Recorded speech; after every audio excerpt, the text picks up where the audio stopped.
for the governorship was quite a lesson. You see him there now. A big hug for his father, President Bush, and his mother, Barbara Bush. Let's listen to what Jeb Bush has to say. Thank you all. Florida was the brightest spot in the nation for the Republican Party as they held the legislature, took over the cabinet, and captured the crown jewel of Florida politics, the governor's mansion. November 3rd, 1998, a great election day. But the road for Florida's Republicans began long ago. The journey started well over a century ago, following the Civil War and the death of Abraham Lincoln, the first Republican president. In 1868, Florida Republicans held the governor's office and led the state legislature. That wouldn't happen again for 130 years. Henry Flagler was building railroads and an empire. Florida was becoming a vacation destination. The Industrial Revolution was changing the way America worked and lived. New inventions were popping up every day. And here's Thomas Edison being told how to invent the light bulb by his young apprentice, Al Gore. Republicans were faring well in nationwide politics, with Teddy Roosevelt as president. However, in Florida, Republicans were an endangered species. There was not even one Republican in the legislature in 1900. Not one. The United States marched into battle during the Great War in Europe, and Uncle Sam emerged as a superpower. Charles Lindbergh crossed the Atlantic in 1927, and Republican Kenneth Kerr from Pinellas County was elected in 1928 to the State House. He was the only one. Monster movies were big at the box office. The Three Stooges cornered the market. I don't know what to do. The December 7th Japanese sneak attack at Pearl Harbor plunged America into World War II. The Allied victory, after 4 long years of total war, forged a new America. In the late 40s, Republican stalwart Jimmy Stewart told us all that it really was a wonderful life. I'm free to think and to speak. In 1952, Americans wanted a proven leader to stand up against the Soviet Union and Red China during the Cold War. Republican Dwight D. Eisenhower was elected president with the help of Florida's electoral votes. Florida also elected 5 Republicans to the State House and 1 to the State Senate. In 1954, Bill Kramer of St. Petersburg was elected to the U.S. Congress. Kramer was the first Republican congressman from Florida since 1885. It was one of Chairman Harold Alexander's proudest moments in his 16 years as state GOP chair. The 50s brought new prosperity to Florida.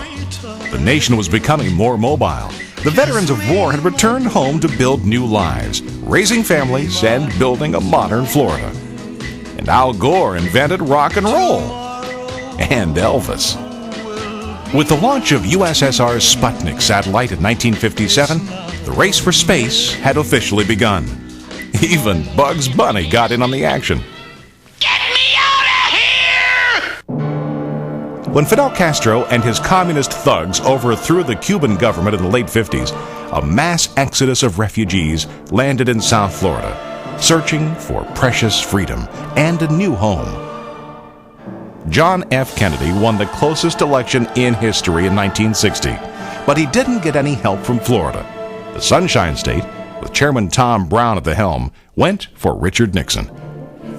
Cuban freedom fighters tried in vain to win back their homeland from the communist dictator, but a timid administration worried about the polls instead of principles. In 1962, the Cuban Missile Crisis threatened to put Florida on the front line of another world war. The GOP scored another win as Florida elected Ed Gurney as the second Republican congressman. And Walt Disney decided not only to make movies, but to open the world's greatest theme park here in Florida. In 1964, the Beatles arrived in the States. Lyndon Johnson won the election, and super inventor Al Gore came out with the Mustang convertible. The Florida GOP was taking advantage of Florida Democrats doing what they still do best today, fighting among themselves. A unified GOP, under Bill Murphin's leadership, captured the governor's mansion with Claude Kirk in 1966. As the race for space heated up, Star Trek showed what the world of the future might look like. But Al Gore's claim that he invented the show was met with skepticism and laughter. But with Cape Canaveral and the Kennedy Space Center as the launch point, Florida watched with pride as we began the mission. First, to put an American in space, and then to put a man on the moon. In both 68 and 72, Republicans gathered in sunny Miami Beach for the National Convention and nominated the Nixon-Agnew ticket. State Chairman Duke Crittenden welcomed the nation to Florida.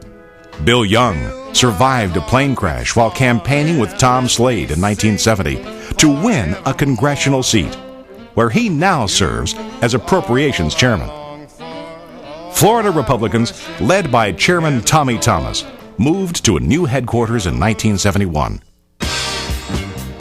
By the bicentennial elections of 76, Jim Scott and Tony Jennings were elected to the legislature, with Chairman Bill Taylor leading the charge. Al Gore was busy too. He won a seat in Congress, invented disco and the test tube baby. After Jimmy Carter's disastrous 4 years in Washington, a country taunted by aggressors and sneered at by the Soviets turned to a new leader, Ronald Reagan. 1980. It was a very good year.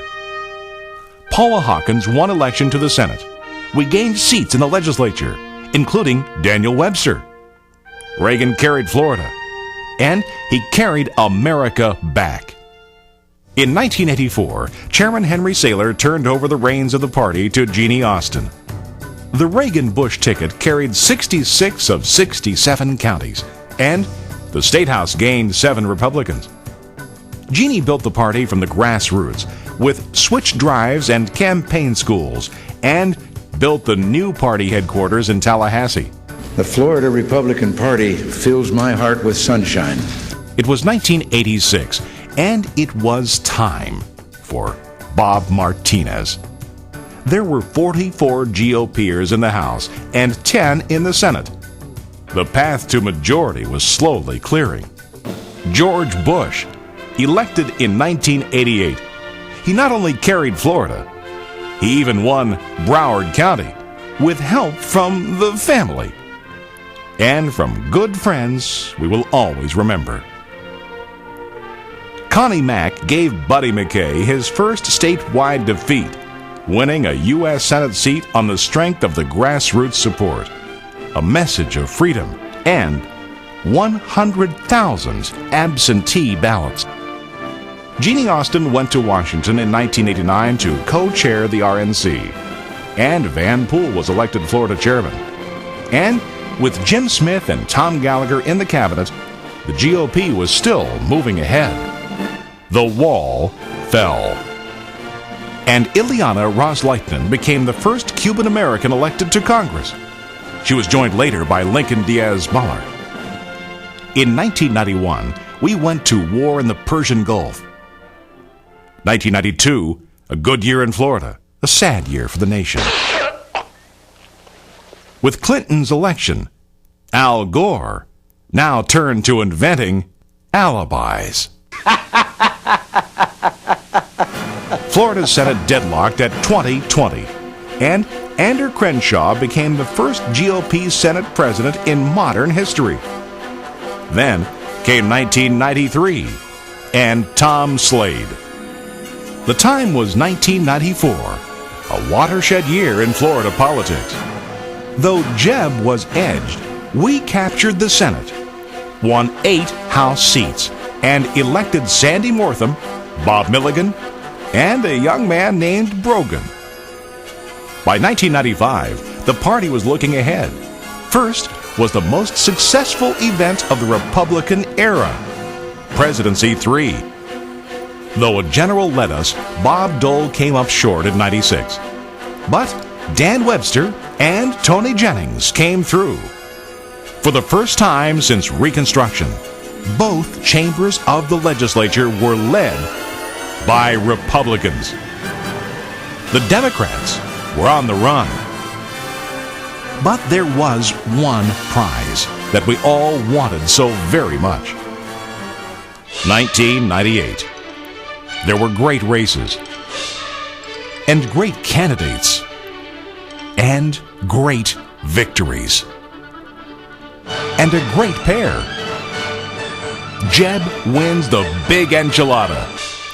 Jeb, he's what's for governor.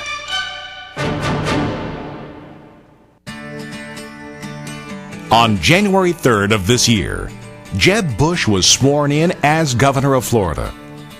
With Tony Jennings as Senate President and John Thrasher as Speaker of the House, Republicans lead Florida again. Al Cardenas, America's first Hispanic state Republican chairman, was chosen to lead the Florida party into the next millennium. And after the first session of full metal Republican leadership, look at what a difference a great election day makes.